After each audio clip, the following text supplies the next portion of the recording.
મારા વાલા વૈષ્ણવને જય શ્રી કૃષ્ણ. શ્રી યમુનાજીના રહસ્યમય જીવન સ્વરૂપ અને કૃપા દ્વારા પવિત્ર યાત્રામાં આજ અમારી સાથે જોડાવો અને અંત સુધીમાં તમારું હૃદય પણ તેમના ઘાટ ઉપર બેસી અને તેમના નામનો જાપ કરવા માટે ઝંખશે. આ વાર્તા અંત સુધી સાંભળો અને તમને ખબર પડશે કે યમુનાજી ફક્ત શ્રી કૃષ્ણના શાશ્વત જીવનસાથી જ નહીં પણ ભગવાન અને ભક્ત વચ્ચે આત્મા સેતુ પણ છે. ભક્તિની દુનિયામાં કેટલીક નદીઓ પાણી સાથે વહે છે, પરંતુ એક નદી દિવ્ય પ્રેમથી વહે છે. શ્રી યમુનાજી માત્ર એક નદી નથી, તે એક દેવી છે, માતા અને ભગવાન કૃષ્ણ અને તેમના પ્રિય ભક્તો વચ્ચે આત્મા સેતુ છે. કૃષ્ણએ તેમને ગિરિરાજ ગોવર્ધનની નીચે વહેવા માટે કેમ કહ્યું? જ્યારે આપણે કહીએ છીએ કે યમુનાજીનો જન્મ ખુદ ભગવાનના હૃદયમાંથી થયો છે, ત્યારે એનો અર્થ શું છે? ભક્તિ માર્ગ પરંપરામાં બે દિવ્ય માતાઓ ખૂબ જ પૂજનીય માનવામાં આવે છે, જે શ્રી કૃષ્ણની પ્રિય માતા યશોદા મૈયા અને યમુના મૈયા, જે ભક્તોના હૃદયમાં પ્રેમથી નિવાસ કરે છે.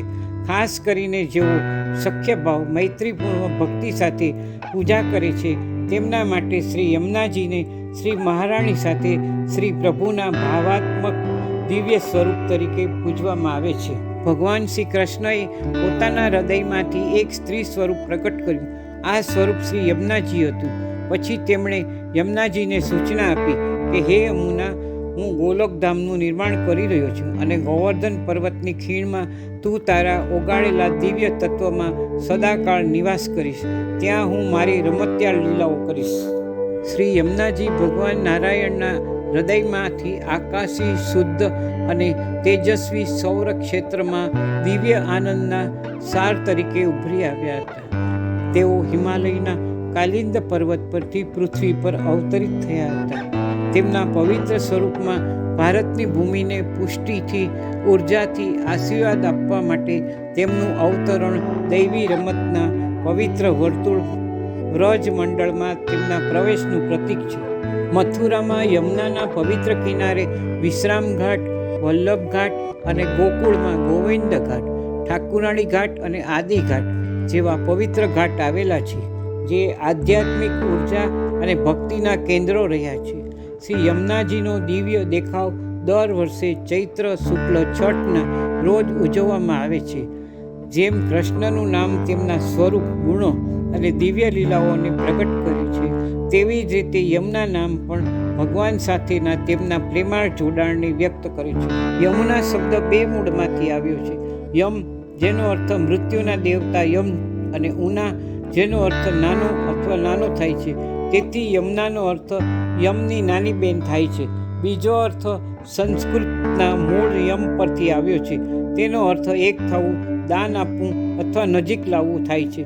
તેથી શ્રી યમુનાજી એ જ છે જે આત્માઓને ભગવાનની નજીક લાવે છે અને દૈવી નિકટતા પ્રદાન કરે છે. યમુનાજીના પિતા સૂર્યનારાયણ સૂર્યદેવ છે. તેમની માતા સંજ્ઞાદેવી છે. તેમના મોટા ભાઈ ન્યાયના દેવ યમરાજ છે, જ્યારે તેમના શાશ્વત સાથી ભગવાન શ્રી કૃષ્ણ જ છે, જે પરમેશ્વર છે. જે લોકો યમુનાજીની નિષ્ઠાપૂર્વક ભક્તિથી સેવા કરે છે, તેમને તેઓ કૃપાથી સ્વીકારે છે. તેમની દયા દ્વારા ભગવાન પણ તેમના પર સ્નેહ વરસાવવાનું શરૂ કરે છે. શ્રી પ્રભુ પ્રત્યે દિવ્ય પ્રેમ અને ભક્તિનો સાર ફક્ત શ્રી યમુનાજીની કૃપાથી જ પ્રાપ્ત થાય છે. રોજ શ્રી યમુનાષ્ટક અને તેમના 41 પવિત્ર શ્લોકોનો પ્રેમ અને ધ્યાનથી પાઠ કરવાથી દિવ્ય ઠકરાણી ઘાટ પર પોતાને બેઠેલા જોઈને તેમની હાજરીનો અનુભવ થાય છે.